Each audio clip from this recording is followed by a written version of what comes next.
എല്ലാവർക്കും സുഖമാണെന്ന് വിശ്വസിക്കുന്നു. ഡെയിലി അപ്ഡേറ്റിലേക്ക് എല്ലാവർക്കും സ്വാഗതം. നാളെ ഏപ്രിൽ 23-ാം തീയതി തുടർന്നുള്ള ദിവസങ്ങളിലും നാളെ നിങ്ങൾ ശ്രദ്ധിക്കേണ്ട വളരെ പ്രധാനപ്പെട്ട കാര്യങ്ങളാണ് ഈ ഒരു വീഡിയോ വ്യക്തമാക്കുന്നത്. വീഡിയോയുടെ വിശദാംശങ്ങളിലേക്ക് കടക്കുന്നതിന് മുമ്പ് കൂടുതൽ ആളുകളിലേക്ക് ഇൻഫർമേഷൻ എത്താൻ ഷെയർ ചെയ്യുക, ലൈക്ക് ചെയ്യുക. ഫേസ്ബുക്കിലൂടെ കാണുന്ന ആളുകൾ ഫോളോ ചെയ്യുക. വീഡിയോയുടെ വിശദമായ വിവരങ്ങളിലേക്ക് വരാം. സംസ്ഥാനത്ത് സ്വർണ്ണവിലയിൽ വൻ വർധനവ്. പവന് 2200 രൂപയാണ് ഇന്ന് കൂടിയത്. പവന്റെ വില ഇതോടെ 74,320 രൂപ എന്ന സർവകാല റെക്കോർഡിലെത്തി. ഗ്രാമിന് 275 രൂപ വർദ്ധിച്ച് 9,290 രൂപയിലും എത്തിയിട്ടുണ്ട്. ലോക വിപണിയിലും സ്വർണ്ണവിലയിൽ വൻ വർധനവ് രേഖപ്പെടുത്തിയിട്ടുണ്ട്. ഈ രീതിയിൽ മുന്നോട്ട് പോവുകയാണ് എങ്കിൽ സ്വർണം ലക്ഷം കവിയാൻ അധിക നാൾ വേണ്ടിവരില്ല. അടുത്ത അറിയിപ്പ്, 500 രൂപയുടെ കള്ളനോട്ടുകൾ വ്യാപകമായി പുറത്തിറങ്ങുന്നുണ്ട് എന്ന് കേന്ദ്ര ആഭ്യന്തര മന്ത്രാലയം. ബാങ്കുകൾ ഉൾപ്പെടെയുള്ള ധനകാര്യ സ്ഥാപനങ്ങൾക്കാണ് മുന്നറിയിപ്പ്. ഉയർന്ന നിലവാരത്തിലുള്ള കള്ളനോട്ടുകൾ പുറത്തിറങ്ങി എന്നാണ് ആഭ്യന്തര മന്ത്രാലയം അറിയിക്കുന്നത്. യഥാർത്ഥ നോട്ടുകളുമായി വലിയ സാമ്യമുണ്ട് കള്ളനോട്ടുകൾക്ക് എന്നും, എന്നാൽ റിസർവ് ബാങ്കിന്റെ പേര് എഴുതിയ സ്ഥലത്ത് യഥാർത്ഥ നോട്ടുകളിൽ നിന്നും ചില വ്യത്യാസങ്ങൾ ഉണ്ട് എന്നും, റിസർവ് ബാങ്ക് എന്നെഴുതിയതിൽ ഇ എന്ന അക്ഷരത്തിന് പകരം എ എന്നാണ് രേഖപ്പെടുത്തിയിരിക്കുന്നത് എന്നും ആഭ്യന്തര മന്ത്രാലയം അറിയിച്ചു. Directorate of revenue intelligence, financial intelligence unit, central bureau of investigation, national investigation agency, security exchange board of India തുടങ്ങിയ സ്ഥാപനങ്ങൾക്കും ഈ വിവരം കൈമാറിയിട്ടുണ്ട്. നോട്ടിലെ അക്ഷര തെറ്റ് പെട്ടെന്ന് ശ്രദ്ധയിൽപ്പെടാത്ത രീതിയിലാണ് എന്നും ആഭ്യന്തര മന്ത്രാലയത്തിന്റെ മുന്നറിയിപ്പിൽ വ്യക്തമാക്കുന്നു. പൊതുജനങ്ങളും ഇതേക്കുറിച്ച് ജാഗ്രത പാലിക്കണം. സംശയാസ്പദമായ നോട്ടുകൾ കണ്ടാൽ ഉടനെ അധികൃതരെ വിവരമറിയിക്കണം എന്നും ആഭ്യന്തര മന്ത്രാലയം നിർദ്ദേശിച്ചിട്ടുണ്ട്. എല്ലാ ആളുകളും ശ്രദ്ധിക്കേണ്ട കാര്യമാണ്. 500 രൂപയുടെ യഥാർത്ഥ നോട്ടിൽ നിന്നും വലിയ വ്യത്യാസമില്ലാതെ കണ്ടാൽ ഒരു സംശയവും തോന്നില്ല. റിസർവ് ബാങ്ക് എന്ന് എഴുതിയെടുത്ത് ഇക്ക് പകരം എ ആണ് ഉപയോഗിച്ചിരിക്കുന്നത് എന്ന് ഒഴിച്ചു നിർത്തിയാൽ ഒറിജിനൽ നോട്ടിൻ്റേത് പോലെയാണ് കള്ളനോട്ട് ഉള്ളത്. 500 രൂപ കയ്യിലുള്ളവരും സ്വീകരിക്കുന്ന ആളുകളും ഇക്കാര്യം ശ്രദ്ധിക്കുക. വ്യാജ നോട്ടുകളാണോ എന്ന് കൃത്യമായിട്ട് പരിശോധിക്കാൻ വേണ്ടി ശ്രദ്ധിക്കുക. ഇല്ല എങ്കിൽ വൈകുന്നേരം വരെ പണിയെടുത്തതിന്റെ കൂലിയാകാം, അല്ലെങ്കിൽ മറ്റേതെങ്കിലും രീതിയിൽ ലഭിച്ചിട്ടുള്ള ആനുകൂല്യങ്ങളോ സഹായങ്ങളോ ശമ്പളമോ ആവാം. പാവപ്പെട്ട ആളുകൾക്ക് അതിന്റെ മൂല്യം നഷ്ടപ്പെടുകയാണ് എന്ന് പറഞ്ഞാൽ വലിയ പ്രയാസമാകും. അതുകൊണ്ട് തന്നെ നോട്ട് കയ്യിൽ വരുമ്പോൾ തന്നെ കൃത്യമായിട്ട് പരിശോധിച്ചതിന് ശേഷം സ്വീകരിക്കുക. അടുത്ത വളരെ പ്രധാനപ്പെട്ട അറിയിപ്പ്, 10 വയസ്സിന് മുകളിൽ പ്രായമുള്ള കുട്ടികൾക്ക് ഇനി മുതൽ സ്വന്തമായി ബാങ്ക് അക്കൗണ്ട് ആരംഭിക്കാനും ഇടപാടുകൾ നടത്താവുന്ന രീതിയിൽ സുപ്രധാനമായിട്ടുള്ള നീക്കവുമായി റിസർവ് ബാങ്ക്. നിലവിൽ മാതാപിതാക്കളുടെയോ രക്ഷിതാക്കളുടെയോ ഒപ്പം മാത്രമേ 18 വയസ്സിന് താഴെയുള്ളവർക്ക് ബാങ്ക് അക്കൗണ്ടുകൾ തുറക്കാൻ കഴിഞ്ഞിരുന്നുള്ളൂ. പ്രായപൂർത്തിയായ ശേഷം സ്വതന്ത്രമായി ഉപയോഗിക്കാൻ കഴിയുന്ന രീതിയിലായിരുന്നു ഇത്. ഇതിൽ കാതലായ മാറ്റം വരുന്ന പുതിയ മാർഗനിർദ്ദേശങ്ങൾ വരുന്ന ജൂലൈ 1 മുതൽ ബാങ്കുകൾ നടപ്പിലാക്കുമെന്ന് തിങ്കളാഴ്ച RBI അറിയിച്ചു. ബാങ്ക് അക്കൗണ്ടിന് പുറമെ ഉപയോക്താവിന്റെ ആവശ്യവും ബാങ്കിന്റെ റിസ്ക് പോളിസിയും അനുസരിച്ച് ഇന്റർനെറ്റ് ബാങ്കിംഗ്, ഡെബിറ്റ് കാർഡുകൾ, ചെക്ക് ബുക്കുകൾ എന്നിവയും നൽകും. എന്നാൽ അക്കൗണ്ടിൽ ഒരിക്കൽ മൈനസ് ബാലൻസ് ആകരുത് എന്നും RBI മാർഗനിർദ്ദേശത്തിൽ പറയുന്നുണ്ട്. 10 വയസ്സിന് താഴെ പ്രായമുള്ള കുട്ടികൾക്ക് നിലവിലെ രീതി തന്നെ തുടരും. അതേസമയം റിസർവ് ബാങ്ക് നിർദ്ദേശത്തിനു നേരെ സമ്മിശ്ര പ്രതികരണമാണ് വരുന്നത്.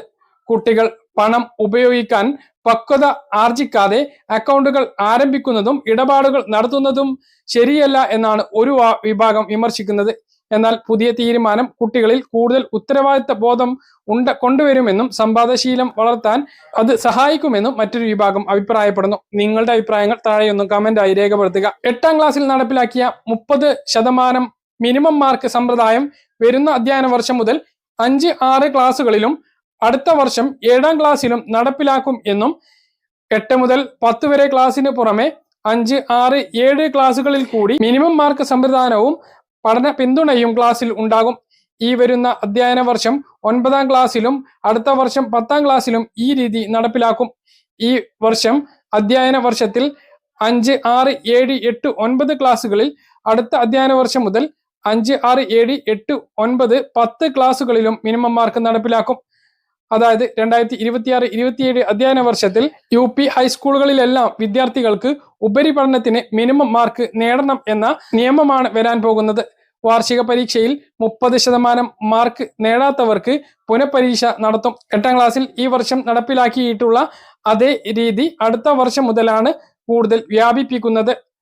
ഇതോടൊപ്പം സേ പരീക്ഷയും പഠന പിന്തുണയും നൽകും. ഇതിനുശേഷം പരീക്ഷ എഴുതി മിനിമം മാർക്ക് ഇല്ലാത്ത വിഷയത്തിൽ ക്ലാസ് നൽകുകയും സേ പരീക്ഷ നടത്തുകയും ചെയ്യും. യോഗ്യരാണെങ്കിൽ മാത്രം അടുത്ത ക്ലാസ്സിലേക്ക് ഇരുത്തും. ഏപ്രിൽ 23 നാളെ മുതൽ പാഠപുസ്തകങ്ങൾ വിതരണം ചെയ്യും. 1 മുതൽ 9ാം ക്ലാസ് വരെ പഠിക്കുന്ന പരിഷ്കരിച്ച പാഠപുസ്തകങ്ങൾ നാളെ മുതൽ വിതരണം ആരംഭിക്കുകയാണ്. ഏപ്രിൽ 23 മുഖ്യമന്ത്രി പിണറായി വിജയൻ ഇതിന്റെ ഔദ്യോഗികമായ ഉദ്ഘാടനം നിർവഹിക്കും.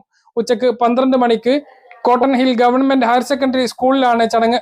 10ാം ക്ലാസ്സിലെ പുതുക്കിയ പാഠപുസ്തകങ്ങൾ ഇതിനോടകം പുറത്തിറങ്ങി കഴിഞ്ഞു.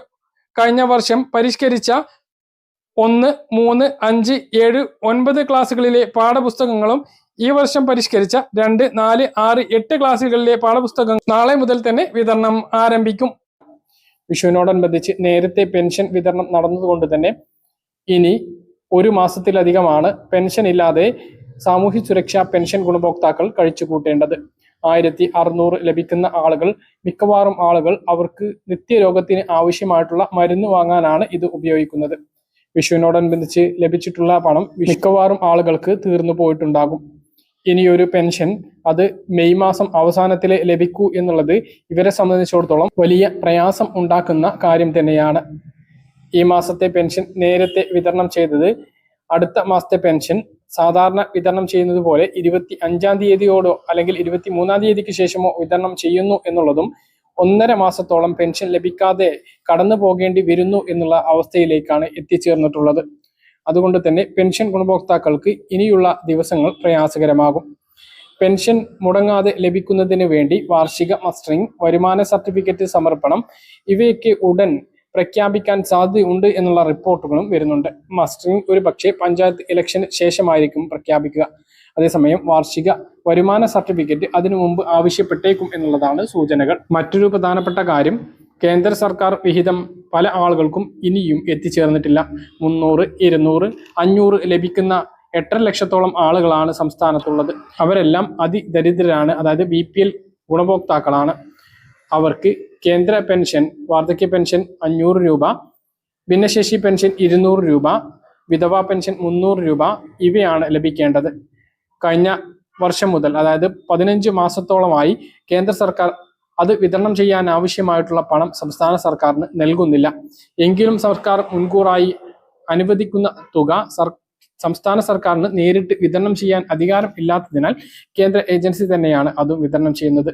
ഇതിനു വേണ്ടി 24 കോടി രൂപയോളം സർക്കാർ പാസ്സാക്കിയിട്ടും ആ ഒരു തുക കൃത്യസമയത്ത്, അതായത് 1600 വിതരണം ചെയ്യുന്ന സമയത്ത് ഈ പെൻഷൻ ഗുണഭോക്താക്കൾക്ക് ലഭിക്കുന്നും ഇല്ല.